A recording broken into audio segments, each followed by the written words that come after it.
The FIFA World Cup trophy is in South Africa at the moment. This is for the ladies, with the World Cup just about 3 months away. It will be starting in Australia and New Zealand on the 20th of July, right up until the 20th of August. And South Africa is among those teams yet again that will be competing for that trophy. I said earlier that the fact that the trophy is in South Africa is hopefully a sign of things to come, perhaps. On the 20th of August, Banyana will be one of the two teams competing to lift that trophy, and hopefully looking at it up close as I'm joined by a couple of ladies alongside me here, the MEC for Sport in Gauteng, Morakane, Mosupyoe, as well as Banyana coach Desiree Ellis. Thank you so much. Des, let me start with you. Having it in the country, am I right? Does it give that feeling that, listen, we could do this? I mean, it's not impossible. You had a good performances in 2019 in France, unlucky here and there, but if you can just nick it out of the group, you could surprise a lot of people. Do you dream? Do you dare dream? Look, you never stop dreaming. Thank you for having me, Benjamin. You never stop dreaming, but we're up against some pretty tough opposition. Sweden are ranked number 3 in the world. Yeah. Italy is ranked number 17 in the world, and Argentina is ranked 29th in the world. But it's all about that first game. It's about getting a positive result in that first game. We're 4 years older, more mature than what we were back then. There's a possibility. Look, the aim is to go and try and get out of the group stage. And by the way, we're one of 32 countries where the World Cup trophy is going to. Yes. So we're very excited that... No, but this is where it's coming back to.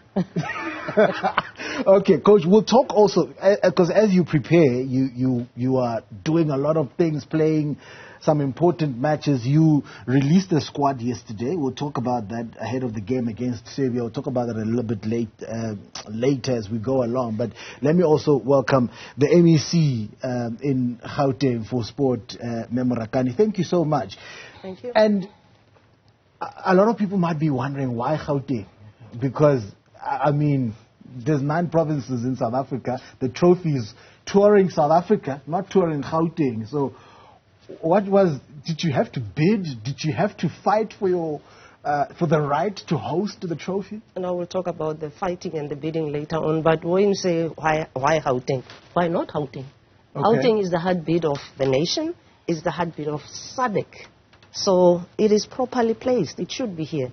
Things start here. But to add to that, it is going to position us as Gauteng as the home of champions, as a bastion of all things global in terms of sports that come here. The Premier said to us that we must, as a province, make sure that we bring all of these sporting events to Gauteng. They must start here, and I hope you'll work with us. We'll give the necessary support. But it also speaks to social cohesion and nation building, things that Tata Mandela instilled in us way back when he was supporting the rugby, if you remember that. But we also have, as Gauteng, decided with the Premier, he made us, as all MECs, that we must commit to making sure that we position and reposition the province as the home of champions. So it's befitting that it should be in the heartbeat of the nation.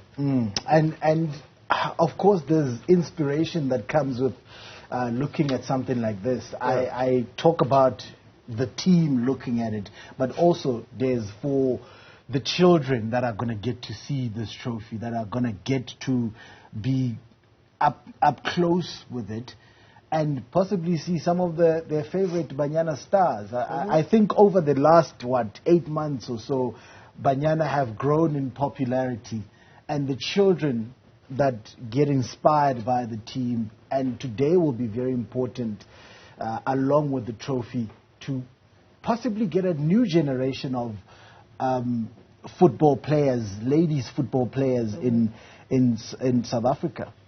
When I look back at 2019, Benjamin, when we had the trophy tour in Durban, we were playing Jamaica there in Durban. When I look at the young kids, very eager to take a picture with their trophy, it's already part of their journey. Part of their journey, taking that trophy and them dreaming about being in the position where they one day will represent South Africa at the World Cup. So I think it starts for a young girl. You know, taking the picture with a trophy, taking a picture with their favorite player, etc. And that they put up against the wall, and they look at that and they keep on visualizing themselves in a similar position many years later.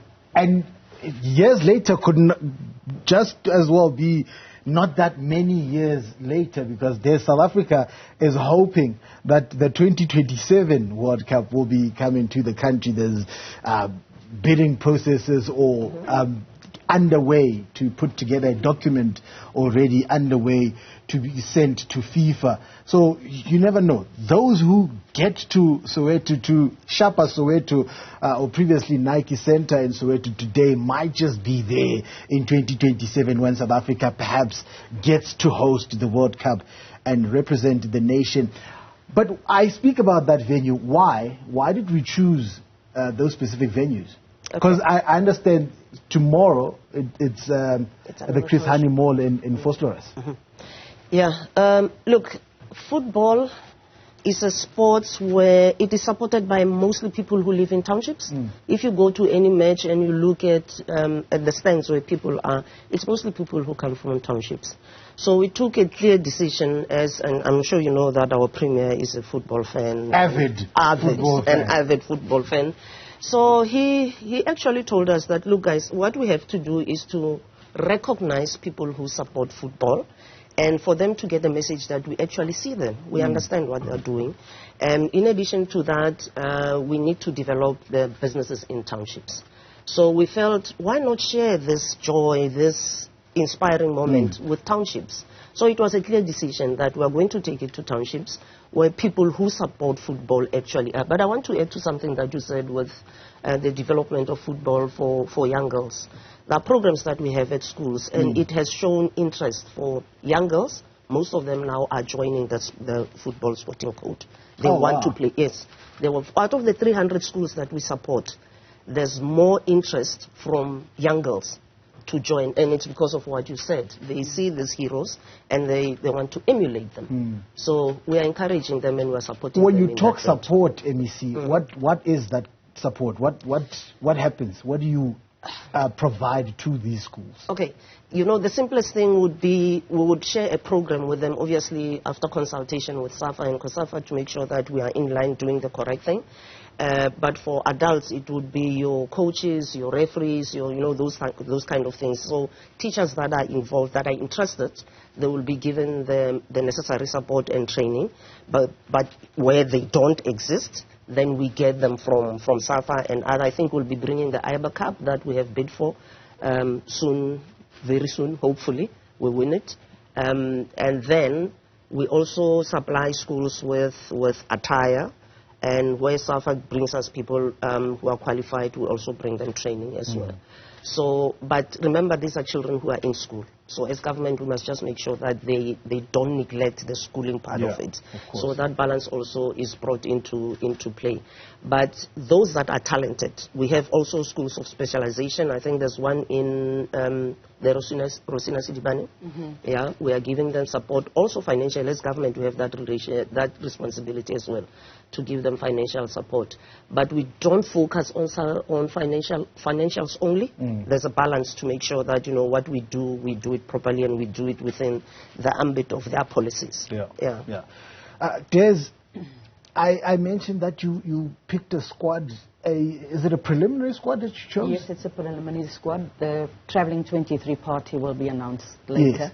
So it's for the Serbia game that's coming up in April.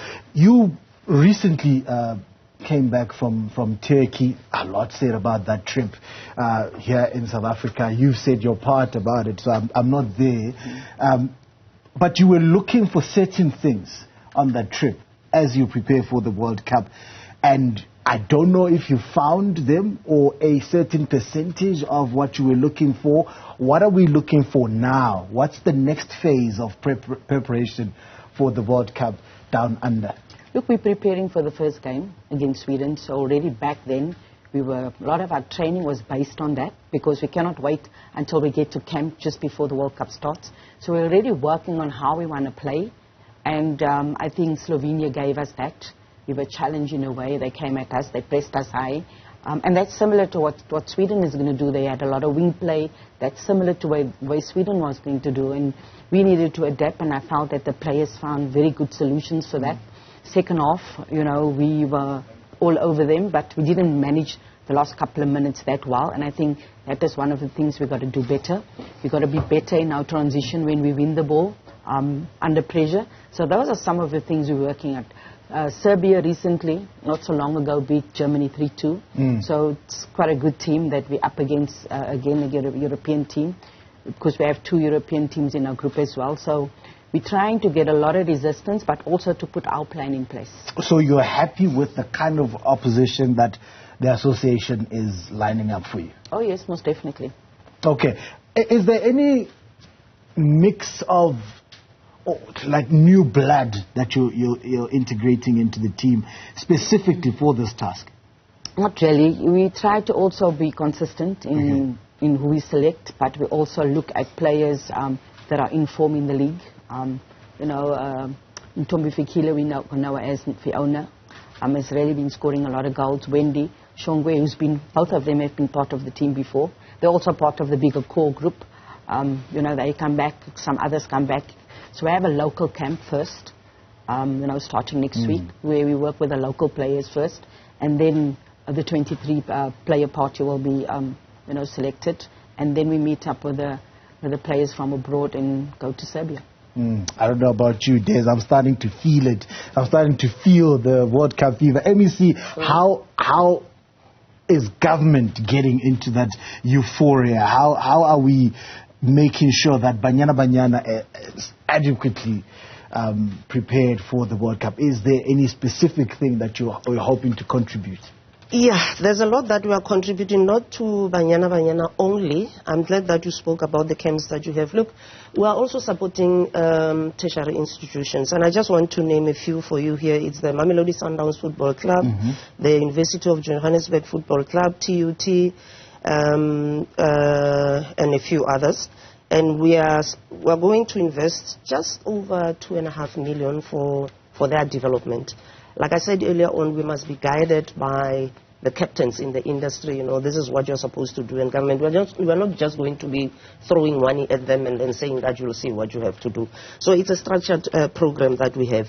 Why are we doing this? We must just make sure that we are building a base for them to find talent, to identify talent, and then build the Banyana team, as you want to be, a part of what you want to do. So in terms of the World Cup itself, we have the bidding and hosting committee that is working together with SAFA to make sure that whatever support that they need, we give them.